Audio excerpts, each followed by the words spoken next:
Today's guest devoted a decade to a dream most people can only fantasize about: professional golf, life on tour, all in.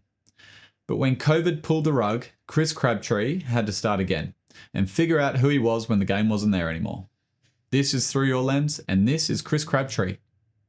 Chris, thanks for coming on. No dramas. Thanks for having me. Always like to start my podcast diving in at the deep end Yep.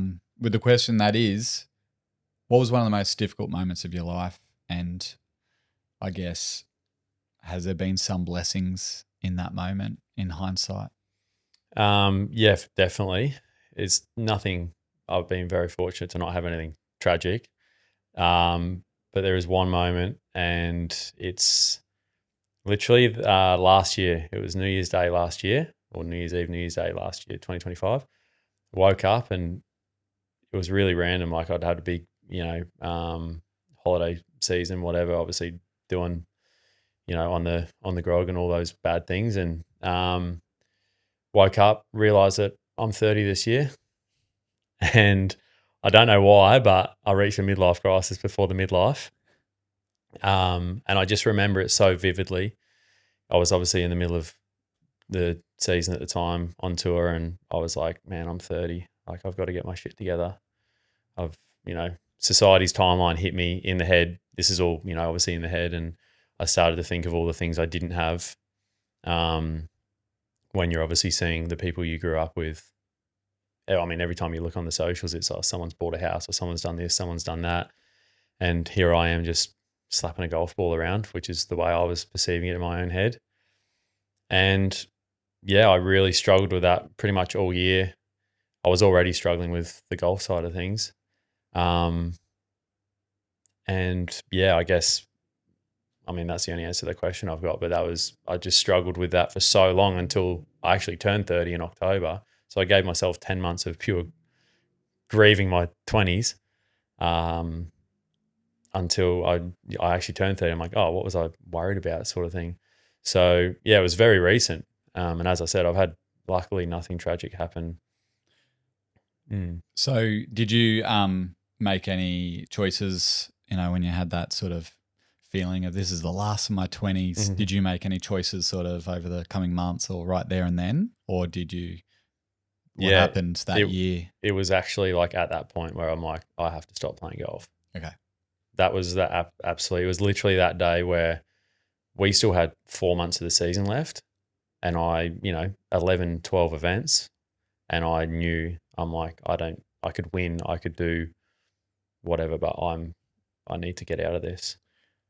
Is it more falling out of love with golf, or is it more seeing the houses and the things people are doing at 30 and the social norms, whatever that means, and going, I need to be a part of that? Which one was it more of? Definitely, I don't want to say 50-50 and be cliche, but it was a little bit. I had fallen out of, it's crazy because, I was obviously doing what I worked so hard all my life to do, but I was slowly falling out of love with it and the lifestyle that it was, the lack of stability. And I think the thing I looked at, when I'm thinking about everyone's got the car, the house, the relationship, the beautiful family, I just saw stability and being in one spot and being able to grow. Because the life I lived, well, pretty much all my life, I've been living out of a suitcase on a plane, obviously struggled to hold relationships because you're always away, and there was no stability. There's no financial stability because, golf isn't that way inclined. So yeah, I guess it's a bit of a 50-50 on that one. Yep. Let's rewind back to the start, at the start of the golfing journey, I guess. Where did it start for you? At what age and why? Why did you get into golf? Dad, typical story. Dad used to play every Sunday, played 9 holes with a mate of his. I was playing football, soccer at the time, and started playing both, and then decided that I sort of just wanted to follow down the golf pathway, and just started playing golf with Dad, and slowly just got hooked on it, and just took off from there. And you were 14? I was about 14, yeah. About 14. And so, in my research and us going back and forth on some emails, you said you went from 27 handicap to scratch Yeah. in about a year. Just over a year. Just over a year. Yeah, it was crazy. And like I'm a hack at golf. I play with friends every now and then. Sort of know the handicap thing, but for those at home who don't know, that's basically like picking up a musical instrument and then becoming a concert sort of level in 12 months. Like that's unbelievable. Yeah, I don't know what happened. Like I can't. Obviously, it was a long time ago now, but yeah, I just loved it. It's all I did. It's obviously every day after school, grinded, practice, watch.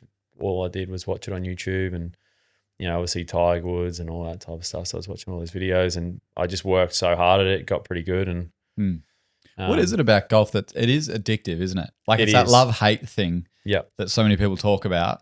For me, it's mostly hate, but occasionally, but you just want to get better. Mm-hmm. And what is it like for you, and especially in those early days? I think there's a couple of things why so many people love it. There's no matter what level you're at, we all watch the best golfers in the world on TV hit the best shots all the time. But I think it's because you like a hacker or, you could be playing off 30 and you could hit a shot exactly the way Tiger Woods hits it. And it's the dopamine hit. It's the feeling you get from, doing exactly what you had planned out in your head. Yeah. And like what they always say, oh, that shot will bring you back next week. Sort of attitude towards it all. And also, as I said, we watch the best golfers in the world every week and we all have the same emotions on the golf course, I think, which is why it's such a relatable sport. Like you, as you said, you think you're a hacker. Obviously, I don't know your level of golf, but I am. If you're having a great round and you're having a great round, you're nervous with 4 or 5 holes to go and you're feeling exactly the same way as what a Tiger Woods would feel when he's leading a major. So whether it's Tom at Kalanda Golf Club or Tiger Woods at the Masters, like you both have the same emotions and feelings go through your body. And I feel like that's why people love it. But how does the difference there probably is, how does a pro golfer, I mean, all pro golfers have hit probably the same amount of balls, hit a lot of balls, but what's the difference between the years? How they handle the pressure? How does a Tiger Woods do it, do you think? Yeah, obviously everyone works with a sports psychologist these days. Yeah. It's hours and hours and hours of work. Action removes doubt, I believe. So if you're, obviously there's a level of nerves on the first tee, but I believe a lot of those are removed by you stand there on the first tee and you can say to yourself, swear on your mum's life, you've done as much work as you possibly can to be here. So, like it's obviously you could do all the work in the world and go actually 80, but like in yourself, you've done the work. There's obviously, like some people just think differently. Yeah. Some are able to shut out the noise, but everyone feels exactly the same way. Yeah. And that's your relationship with that voice in your head, I guess, when you feel the nerves, you go, I've done the work. You've literally done the work. Yeah. You've practiced. I mean, you can try and emulate tournament pressure as much as you can in practice. You never will, but if you can do that in practice as much as you possibly can, then you're prepared for the moment. And at the end of the day, it's just a feeling. It's literally just a feeling. It's confidence. It's competence over confidence. Yep. Like just because you're not feeling great, you're nervous and you're anxious about it, like doesn't mean to say you're not competent to do the job. Yeah. And that's a big thing that I learned off my sports psych when I was doing it, because obviously there's a lot of situations I was very nervous. Yeah. And you just learn to disassociate that feeling and you just go through the motions. It's pretty much the flow state. Yeah. Like that's what you're chasing. Yeah. Is when you're feeling all those feelings, but you're just so zoned in that you're still confident. Yeah. Yeah. So you're 14, 15, you're loving golf. You're obsessed by it. You're watching YouTube and hitting a lot every week, I'd imagine. Did it go from what was that transition like from just starting, getting good, and then going to competitions and getting a little bit more serious? Did the fun wear off in that stage, or did you just enjoy that new level of competition? Oh, this is a new level, this new stage. I just enjoyed competing. I still love competing. That's the whole reason why I did it. I started just on it's called the Invincibles Tour. It was just a Sunshine Coast Junior Golf Tour, and obviously they were my first few tournaments I started playing. Then we used to do club pennant, which is just a club versus club thing on a Sunday. And then, yeah, when you turn 18, obviously you can't play junior golf anymore. So you start getting to the men's events where obviously you're versing older guys.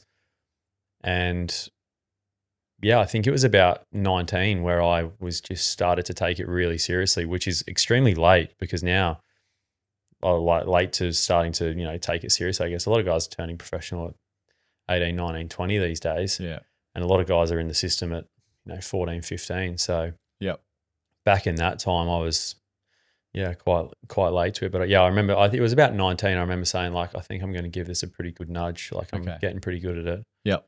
Yeah. How'd you go with did you ever feel like you were missing out on other things that 18-year-olds were doing or 17-year-olds were doing, parties, that sort of thing? Absolutely. Yep. Was that hard? I don't think it was at the time. Now that I'm obviously a few years down the track and I've stepped away from it, I see the kids in school holidays on the weekend and they're just, riding their bike down the beach, having fish and chips with their mates. And I look back and I go, oh man, like I gave up all that and, now I'm not doing it. But then you can either look at it like that, but I also was disciplined. It taught me a lot of life lessons and I was, doing some cool things at the same time. Yep. But yeah, I still tried to fit in those fun times when, I was at home playing the amateur stuff. You're still pretty relaxed. Yep. Like it's not like playing professionally. Yep. Yeah, I it's just what I did. Yeah. Yep. You're still as I said, driven and you're like, this is my path. At the time, that's all it was. Yeah. Like I wasn't fussed about the Thursday to Sunday going out, getting on the piss and all that stuff. And what was the first time you got on a plane and went and played internationally? Internationally, that would have been 2019. Yeah. What was that like? You've done, tours around, you've done local competitions in Australia, but did it feel like another level going internationally? Massively. Yeah. Yeah. It was off the back of my first win in 2019. And I sort of knew I had the trip planned and I was already into a few of the events. And I knew that I just needed a good week for my world ranking to come down to be able to get into some of these events. Plus, it would also look good to get invites into, there was this one particular event in America. And I remember talking to the QAS, a guy from Golf Australia, one of the Golf Australia fellas, and I was talking to him about getting into, it's called the Western Amateur. I said, do you think I'm a chance? He goes, win this week and it all goes away. And I didn't think of it much at the time and then just coincidentally went on and won. And, like a couple of days later, I'm like, hey, I just did this. Can I, get in the field? Yeah. And it wasn't until I was hanging out for it. I hadn't booked anything yet. And then I was in Austria for the European Amateur and I finally got an email when I was in the bus on the way to the golf course. And it was just like, it was unreal. So yeah, I ended up doing I think it was about 12 weeks through Europe and America. Yeah. So that was the first time I went overseas. But yeah, the level of golf, you're going up against the best guys. Yep. All the events we played were they're like, I guess, all based off world rankings and stuff. So it was just really, really good fields from all around the world. So around that time, 2019, you got some amazing results, top 5 finishes. You won the Riversdale. Yeah. Did that time go, I belong, I'm here, I can compete with the best? Yeah, for sure. Yeah, as I said, like you've got the like you've done it, so you can tell yourself you've done it, but then when you're faced with an uncomfortable situation down the track where you're going to compete in bigger and better events, you've got that in the back of your head, like, well, I've done it. Like I've been able to compete and perform under, these emotions and feelings. I've obviously been able to win one or play well in a professional event. So I'm obviously good enough somewhere in there to compete against these guys. Yep. So yeah, there is a lot of validation in there. Yeah. And obviously you still have a little bit of imposter syndrome in there and you're like, oh, am I actually as good as what I think I am? Yeah.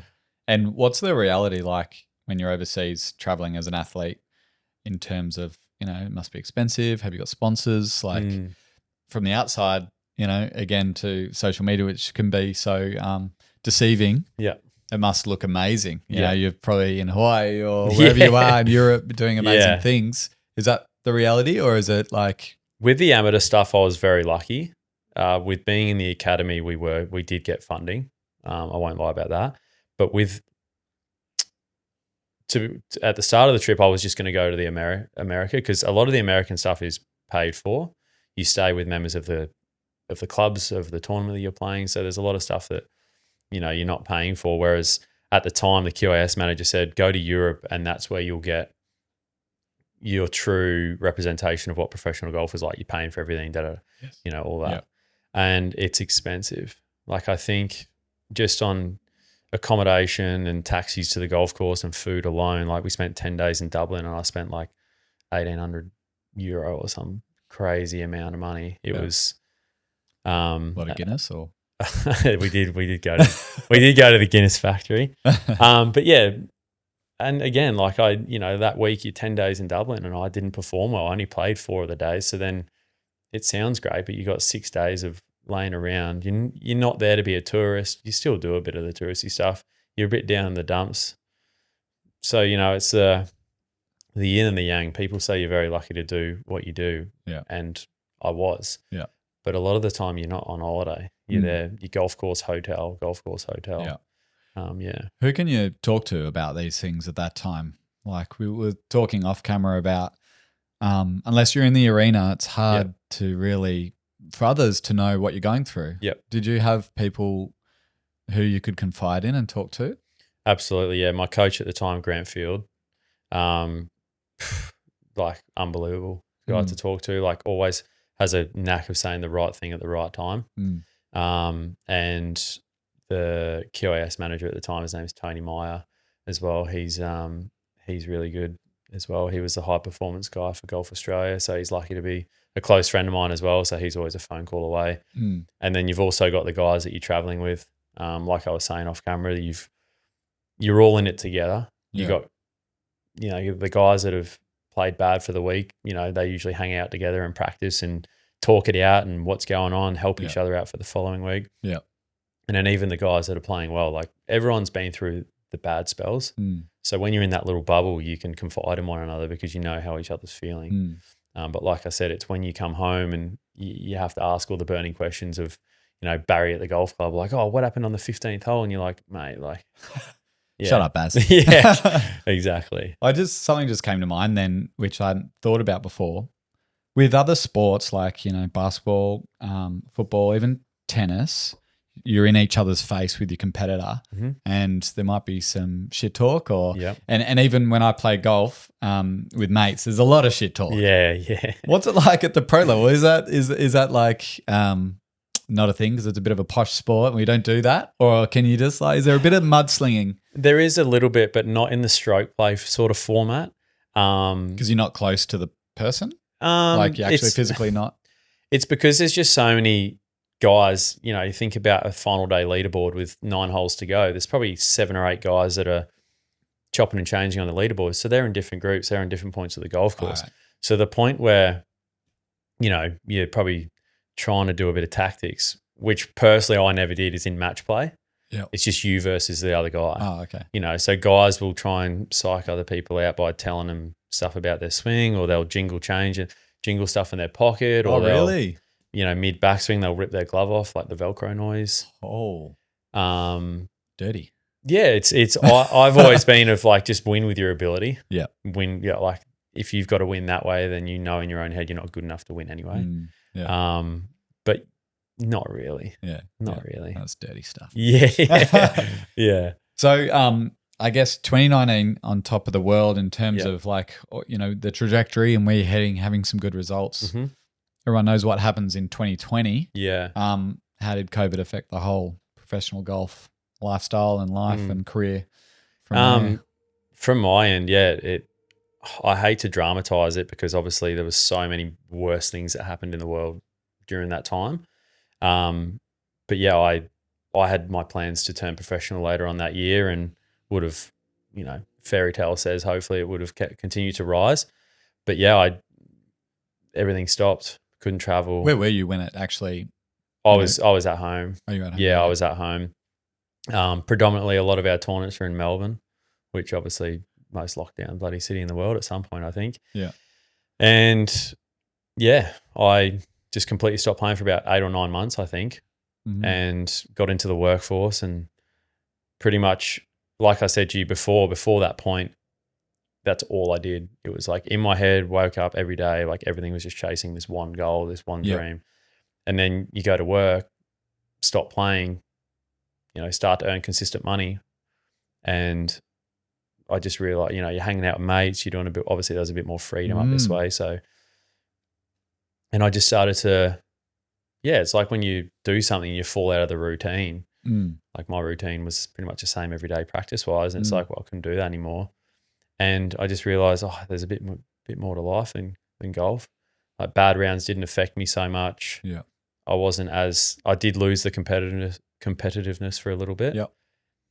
And just pretty much ever since that point, like I just struggled with that drive towards that goal because I was just like, there's more to life. So it was a it's hard to say good or bad, but it was a lightness to it. Like you actually didn't mind. Yeah, stepping definitely away from it a little bit. Definitely good and bad. Yeah. Bad in terms of it, maybe I lost a bit of that drive, but good because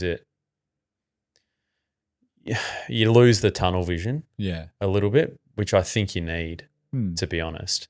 So what job did you get? I just went and did furniture removals. Right. So from professional golf and whatever that means and whatever that label puts on you to moving removals. furniture. Yep.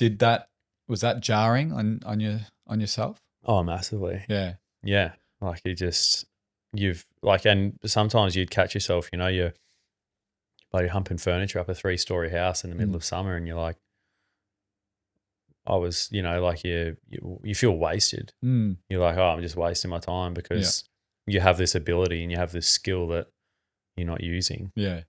And like this doesn't compare, but I started my early career for Channel 7 as a commercial producer, and then I wanted to start my own business. I quit and worked at the local surf club as a waiter, serving chicken parmesanas. And I always remember bumping into someone from work or back in the day, and I just had that moment where you're like, am I going backwards here? And like also at Christmas time and the auntie goes, what are you up to, Tom? Yep.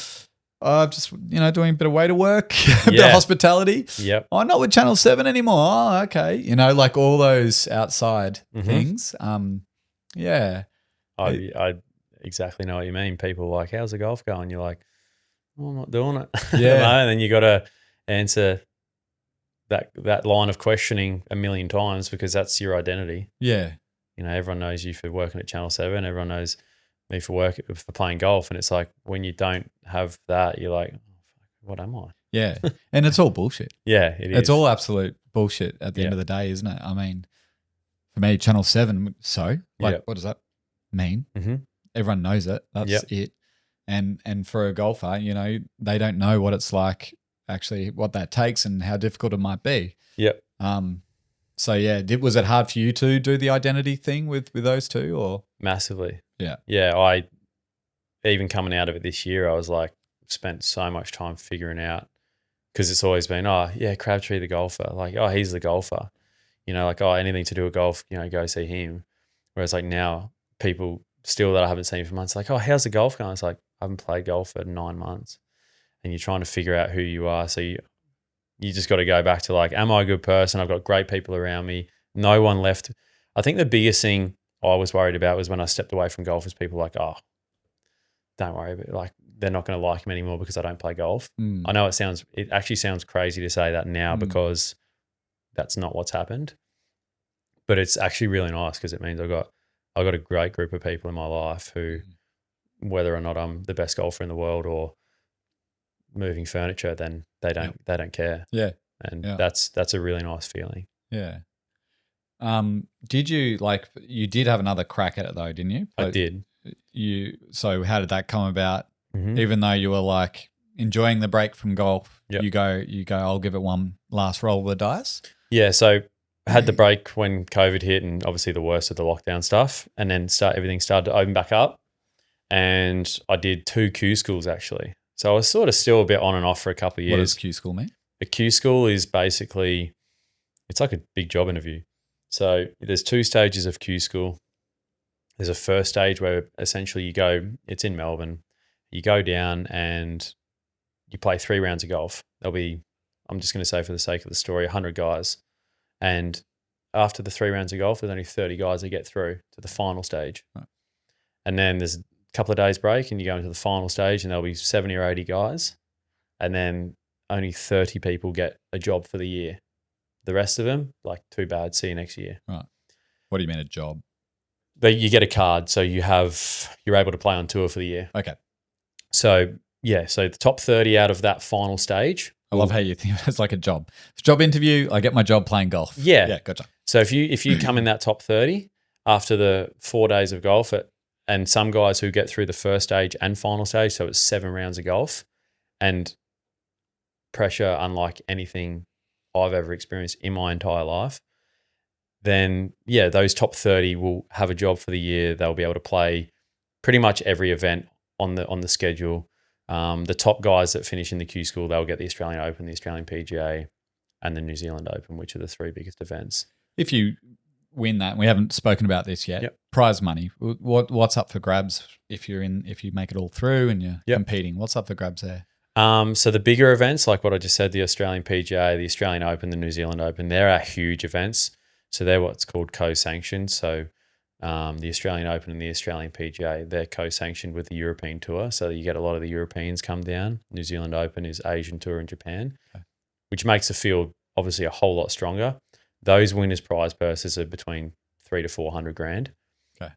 With that comes exemption on overseas tours, spots in the Open Championship, which is, a major, all that type of stuff.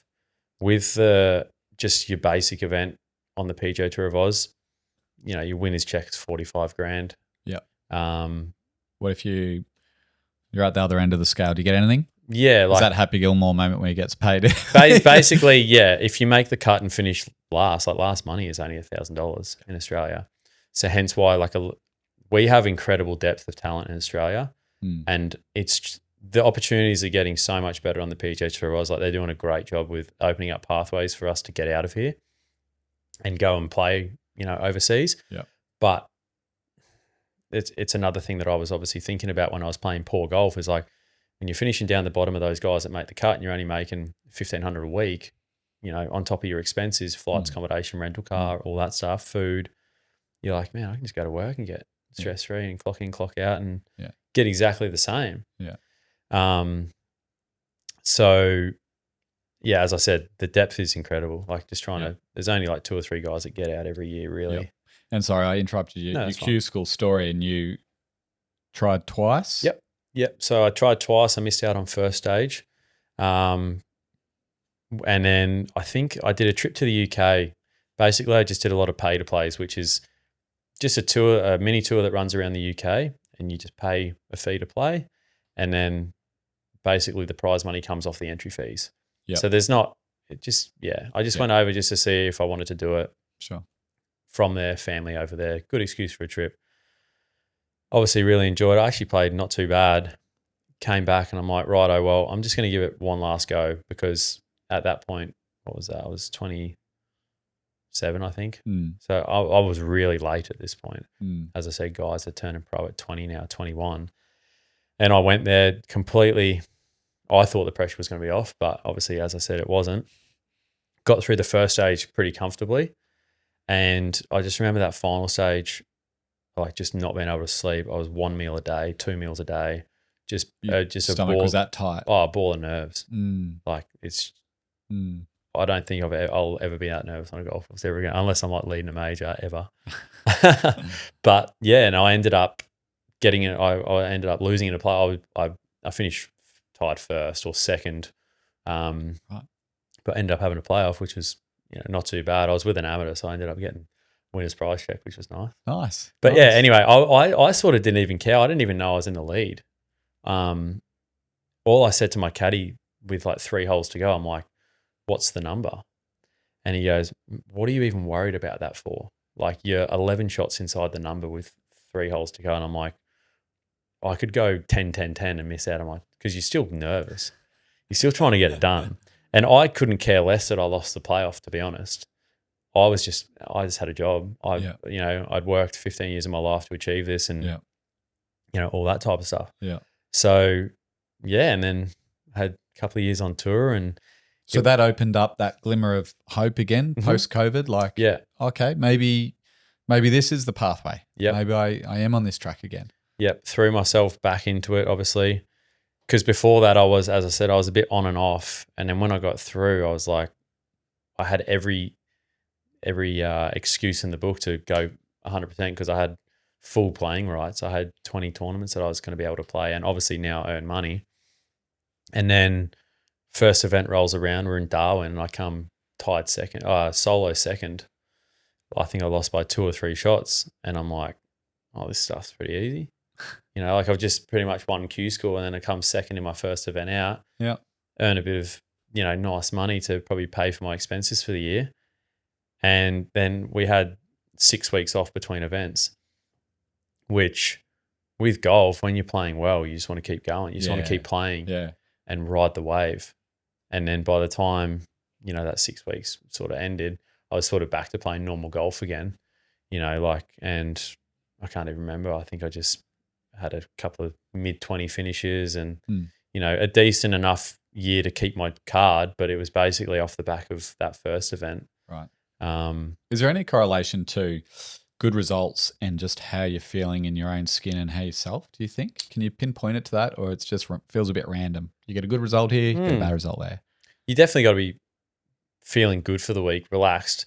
Like a lot of guys who, even win, they will just go, I don't know what it is, but I just felt really calm about the whole week. And I mean, my experience at Q School wasn't the same. As I told you, I was a ball of nerves.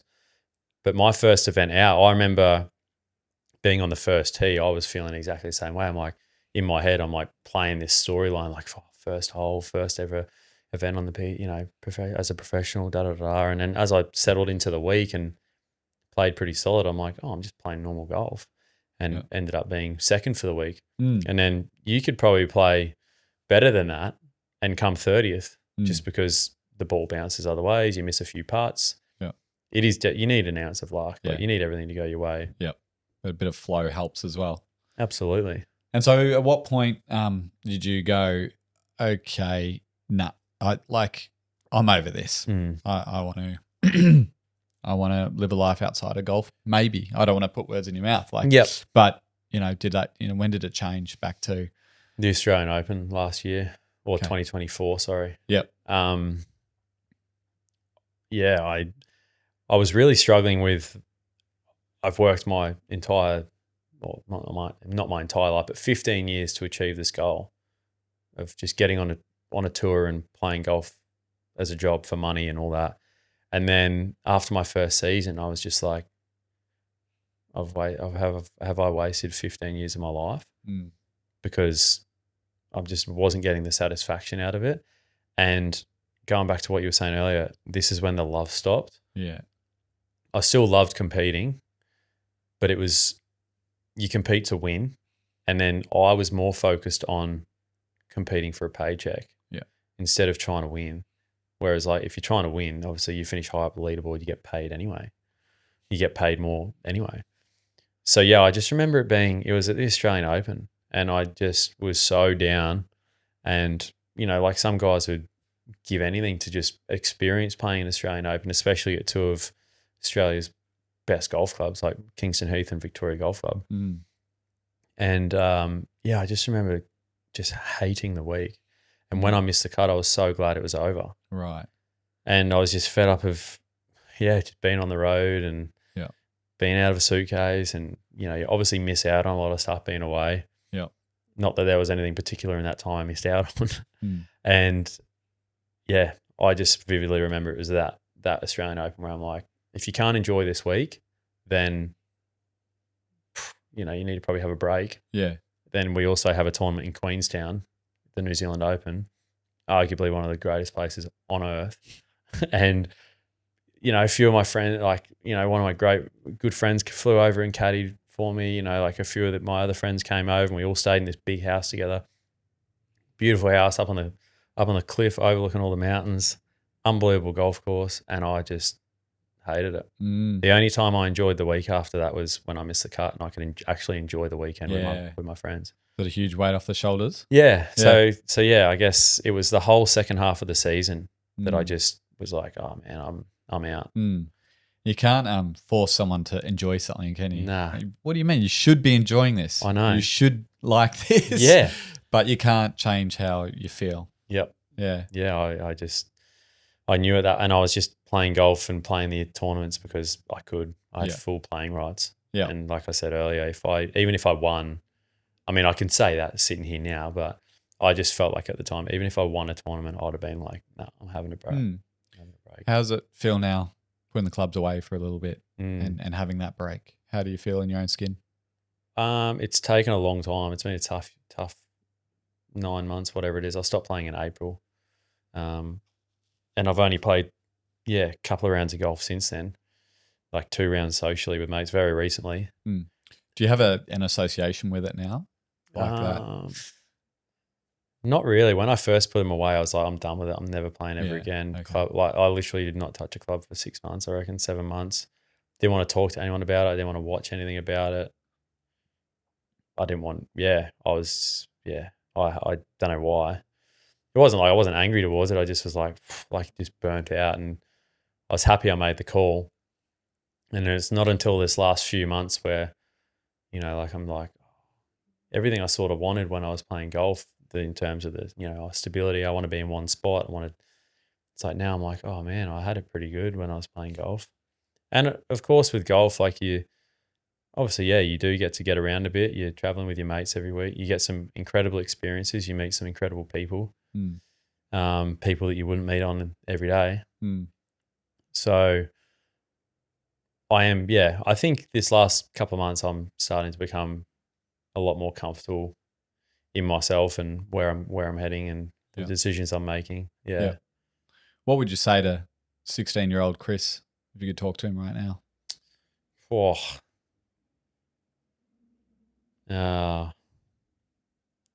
Honestly, like I don't want to be cliche.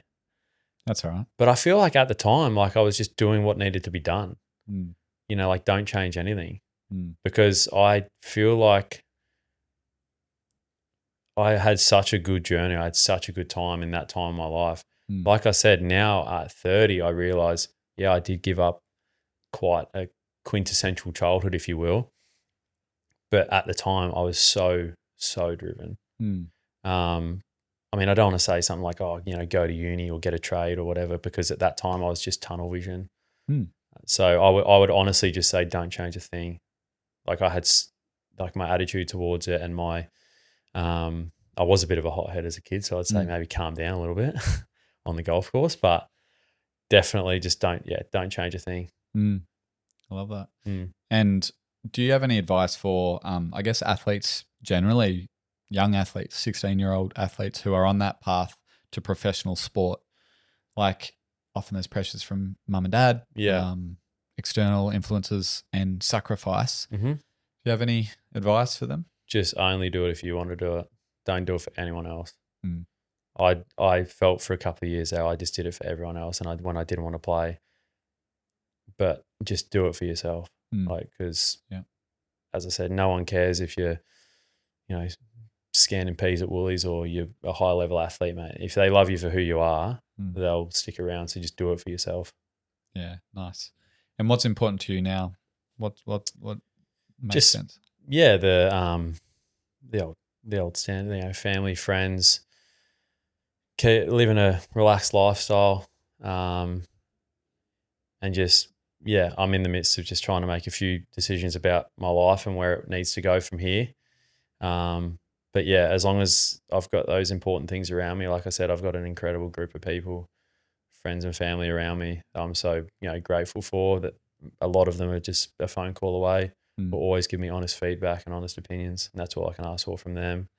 So that's what's important to me the most. Looks like you're in a good space right now, and I mean, no one knows what's around the corner, and things can change really quickly. But are you comfortable with the unknown now? Do you feel a little bit more like, I'm okay with the unknown and don't have to make a solid call of this way or that way? I am, yeah. I chased something for so long that I've struggled to come out of it there's so many different directions now that you can go in. It's hard to pick one because, as I said, for so long it was just that one direction, and I've narrowed it down to a few. As I said, the last 9 months there's been a bit of noise, but I think I'm on the other side of it and I'm winning the battle between the ears. But yeah, I think I'm pretty comfortable with where things might be going this year. I don't want to say it's going to be a great year, a big year, because you never know. As you said, you don't know what's around the corner, but I think it's going to be definitely the year where I finally take that new path or whatever it may be. Yeah. Nice. Awesome. Thanks so much for your time. No, I love coming on. Thanks so much. Yeah. And thanks for being vulnerable and talking about, an amazing journey, but a tough one, challenging one. Yeah, for sure. And, like when I was asking you for some key milestones and a bit more research about your story, I think you said, I haven't actually I haven't actually reflected. So I hope it was therapeutic for you too. It was. Yeah. I hope I didn't ramble too much, but it was nice to delve into that stuff. As I said, I haven't even thought about it. So it was nice to actually sit down and have a chat about it. So good. I like to round things off with this question, and that is, where are you at most peace? Where am I at most peace? It's going to be a bit of a long pause here, sorry. I want to answer it properly. Take as long as you want. It's quite a contradictory thing to say after what we just spoke about, but no music, no one on the driving range, and just hitting golf balls, I think. If I really think about the times when you're at most peace, it's that. Yeah. With no pressure attached to what you're doing. You're just there hitting balls. Yeah. I think that is, you get the same answer out of a lot of golfers too, I think. Yeah. For sure. Yeah. Very nice. Thanks, mate. Thanks, mate. Appreciate it. Cheers. Hey, everyone. Thanks for watching the show. This podcast is truly a passion project for me and the small but awesome team behind the scenes. We pour our hearts into bringing you these honest and insightful conversations. But I can't tell you how much it helps when you hit that follow or subscribe button. The show gets bigger, which means we can expand the production and we can continue to bring in amazing guests from all walks of life. Please help us to do this thing that we love and hit that follow or subscribe button. We appreciate you being here. Thank you.